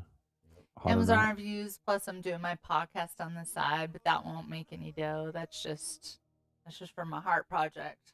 She's always wanted to do reviews. So, she's like, yeah, let me do the YouTube stuff. So this was roughly around the same time when is it Alan? What is it? How do you say his name? Do you know? Elon. I'd say Elon, Elon, probably. okay. We'll just say Elon. Well, he was Because it's he- like Elon with an A, right? yeah. So he's like pushing the whole, PumpFun. you know, and like having creators and whatnot. So I told her, I'm like, we'll do your YouTube. You know, Combine it. we'll set you up with Amazon affiliate because you know we're always buying all kinds of shit. Mhm. She's gorgeous, so she could sell ice to an Eskimo. And then I Oh, was like, then we'll stop. tokenize it. So you're still gonna be doing your YouTube stuff. You'll just stream it over onto PumpFun. Then we can take it, we can put it right onto YouTube. So she'll be making PumpFun creator rewards. She'll be making Amazon affiliate rewards plus eventually YouTube creator rewards. Monetization, sure. Yeah. Yeah. It's turning me into an entrepreneur. Yep. And you could Uh-huh. probably like have people, who want to submit their products to you have to hold a certain amount of tokens. Yeah, I already got a guy, the vet coin. He wants me to check it out and see how it's going. Yeah, And give so him a she good could review. even review tokens or whatever, because her whole thing is gonna be like, is it hot or not? You know? Yeah. Yeah, I'll give your book Love a it. hot. yeah, I love it. yeah. You don't All need my 170, all promotion, 178 of them. Yeah. That's I pretty got- impressive. I gotta figure out a good package deal because I still want to put I want to do a wall in here somewhere, maybe on this side, like with all your top, 50 books or something. So it'll be like almost like a big wallpaper. Yeah, we need do you have headshots from your club Yeah. days? Yeah, I do. Okay. Send us Yeah. a headshot if you want. Okay. If you could I sign will. it, because we have a wall of guests. So Yeah. you'll be the first All right. one. I'm gonna have a spot right before you come into the studio. I think Joe Rogan does it too, where anybody he that does? comes on, they'll put their autograph or whatever in the date. So it's like, yeah, Yeah, the look at- comedy clubs all do that. Yeah, Nice. so similar Yep. thing. All right. It's Love gonna it. be good. Well, thank you. Awesome, Brad. guys. Thanks Yeah. for having me. This was fun. I'm excited to be the first guest, and can't wait to see what you guys do. Yeah. Cheers to you. You as well too. After this, Alright. I need to add to my bag. Yeah. Seriously. Me too. All right. You go enjoy Thanks, your night. guys. Sorry it's All 3 right. hours later. You go to bed. Yeah. It's all good. We'll talk to you Alright. later. Take care. Don't forget to follow. Tell them everywhere you can find Yeah. Brad. Please. Just Google me, Brad Just Gosse. Google. Easy. Yeah. I'm everywhere. All the I'm on links. Facebook with your mom. Everything. All your links are on the website. I'm taking it. Yep. Okay. Cool. Easy. Nice. So easy. So Sweet. easy. Made it Yeah. easy. Rhymes with Alright. sauce. All right. Well, good Okay. night. All right.